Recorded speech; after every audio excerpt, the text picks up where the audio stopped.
மாமல்லபுரத்தில் பாமக மாநாட்டிற்கு வருகை தந்துள்ள தொண்டர்கள் கடலில் குளித்து மகிழ்ச்சி அடைந்து வருகின்றனர்.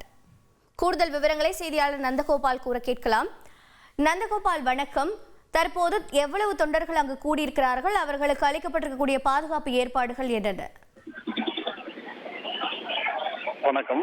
அதாவது பாட்டாளி மக்கள் கட்சி சார்பில் இந்த வன்னியர் சங்கம் சித்திரை முழு நிலவு மாநாடானது இன்று மாமல்லபுரம் அருகே இந்த திருவிடையில் பிரம்மாண்டமான ஸ்டேஜ் அமைக்கப்பட்டு அந்த மாநாடு இன்னும் ஒரு 2 மணி நேரத்தில் துவங்கப்பட உள்ளது.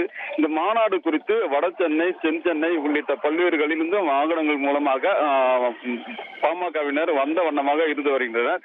அதே போன்று இந்த பக்கம் வட மாநிலம், தென் மாநிலம் என்ற பகுதிகளில் இருந்து பாமகவினர் வந்த வண்ணமாக இருந்து வருகின்றனர். இதனால் பாமகவினர் காலை முதலே வருகை புரிந்த நிலையில் இந்த வெயிலின் தாக்கம் அதிகமாக இந்த பகுதியில் காணப்பட்டது.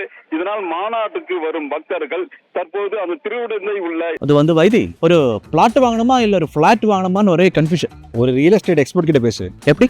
பாஸ்வாலா பி தி பாஸ். மாநாட்டுக்கு எதிரே உள்ள அந்த கடற்கரையில் குளித்து மகிழ்ந்து வருகின்றனர். அந்த கடற்கரை குளிக்கும் போது அந்த மாநாட்டு கட்சி கொடியை ஏந்தியவாறும் பல்வேறு உற்சாகத்தினோடும் அந்த கடற்கரை குளித்து அந்த ஆனந்த குளியில் போட்டு வருகிறார். சுமார் ஒரு 2000க்கும் மேற்பட்ட அந்த மாநாட்டுக்கு வந்தவர்கள் தற்போது கடலில் குளித்து மகிழ்ந்து வருகின்றனர். தற்போது இந்த மாநாடு வருகைக்காக இந்த சென்னையிலிருந்து வரும் வாகனம், வட சென்னையிலிருந்து வரும் வாகனம் கோவளம் சந்திப்பில் இந்த மாநாட்டிற்கு மாற்றுப்பாதை ஏற்பட்டுள்ளது. ஓஎம்ஆர் சாலை வழியாக அந்த திருப்பூரில் சென்று அதே போன்று மாநாட்டிற்கு வாகனம் நிறுத்தும் இடம் அந்த வடநெம்மேலி பகுதிக்காக திருப்பி விடப்பட்டுள்ளது. தகவல்களுக்கு நன்றி நந்தகோபால்.